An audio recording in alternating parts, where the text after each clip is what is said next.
with you, but we're just still searching for the boys and stuff. So we wanted to know if the announcements about cameras. Have the cops asked you about the cameras? No, but they've been checked. We checked them ourselves as soon as we heard. There's no sign of them. And what about the 19th? Not any time. There's never been children in that backyard. Ever. Yes. Oh, they're right behind me. Oh, yeah, they're directly behind you. Yes. And I'm telling you right now, I have lived here 20 years. And there has never, at time, ever been any children of any age in that backyard. Which goes against everything that he was saying. He was saying that the boys were back there playing with chalk. Uh-huh. Well, did you see chalk marks on the patio? Nope, I checked. Uh-huh. Well. No chalk marks. None of that. And a 3 and 4-year-old are not close. By any means. No. If there were children out there, because a lot of times in the daytime, until it almost gets dark, I have my back sliding door open and the screen closed. So I'm going to hear them. Right. There has never, ever, ever been children back there. Not when Janet and Bill lived there. Not when it was a pot house that was condemned. Never. When that couple of years ago, when the police, Cal City Police did that raid on all those pot houses, that was one of them. So you would have noticed, like, if somebody was back there throwing firewood over a fence. Well, of course I would. Yeah, you would have noticed, and you didn't. When he first said on TV, well, I went out to get firewood for the fireplace, I thought, really? And where's your wood pile? Because there isn't one in that backyard. Right. So then he changed it to say he was out in that field over there. Right. Behind her looking for scrap wood. And the house next door to you is abandoned, right? No. No, somebody living? Yeah, somebody's there, huh? Yeah. Well, which house is abandoned? Is it the next one over? Okay, gotcha. You know, when he leaves off of that street, he never comes down asking. He avoids all those cameras. And they come like this way to leave. We have camera footage of him doing something completely different from what he said on the interview. Completely different. Well, I personally, stood in front I think there's foul play. Actually, I don't think those little boys ever came. You don't think they never made it here? Personally, I think they're searching in Bakersfield now where they used to live, and that's a good idea.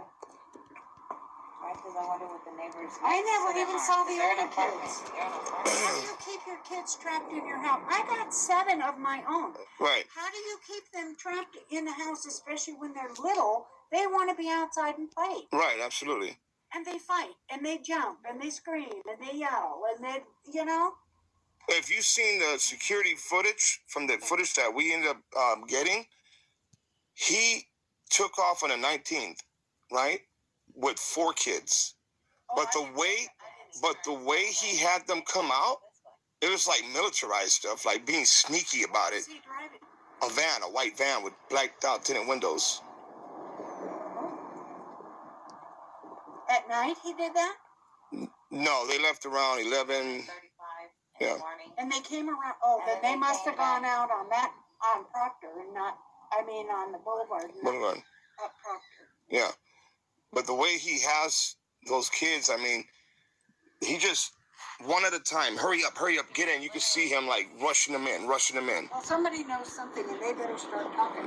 Yeah. Shows him when he left to go search for the kids that night, the kids. He comes up the driveway and he turns on that first street.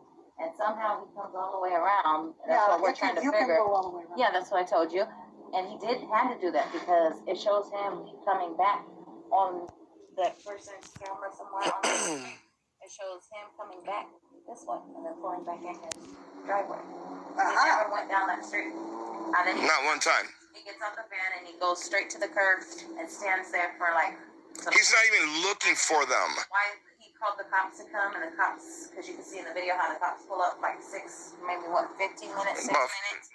Probably like 10, 11, something minutes. And you never left from in front of that tree. You're just standing there. Just standing there like this. Well, and And you're Did you ever hear anybody yell out, scream for kids or anything like that? And there was, no. No names being yelled out, And nothing. there was, when they interviewed them on TV, neither one of them had an ounce of emotion. None. I would have been a total basket case kids. if it was one of my kids. Absolutely. Not even towards the own And kids. there is no way they would have kept me in the house. I'd have been searching. Exactly. That's what I said. No, and believe me, if I find them or hear anything, I will be calling the police department. Thank you. Thank you. Thank you. I mean, my heart is broken because those Yeah. defenseless little babies are missing. And I pray, God, every single day, you know where they are. Well, his Please. brother is a member of the NAACP. He's the vice president in Washington of the NAACP, and he hasn't even. Yeah, he's just. I mean, we're already getting threats to stop looking into this. She got threatened. Who's threatening? Just random people on the internet. And I'm screenshotting everything, and now they wrote a statement too. I don't know if you came across that statement, but they're basically saying that they're going through this and they're going through that, and They're going through everybody's nothing life compared to those changed in babies. 12 hours, Right. and you know they're getting threats and all this.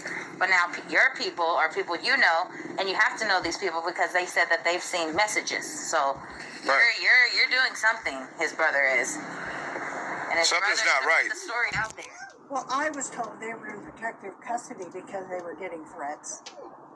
There hasn't been any lights on over there. No, I mean, everybody can see through the BS though too. I mean, they're lying. Yes, They're lying. like a rug. Yeah, the Lying like a rug. to everybody's house is threatening them because their phones are tapped. So no, I think that they're probably there. And you've never seen kids out there playing at all. No, I told everybody that I See? Never. Not one time heard anybody yelling out a name for kids. One time when Janet and Bill lived there, they were the original owners. Their one son came out from Illinois with his family, and he had 2 kids back there for a brief time, and they were like 10 and 9 and 11 or something like that. That's the youngest kids I've ever seen, and that was the only time ever. And Janet told me those were her grandkids, and that was, you know. And then they had their visit and went home, and there's no since then. Well, thank you. We appreciate you. I hope we find them very soon. Yeah. My husband, Absolutely. we've been out looking.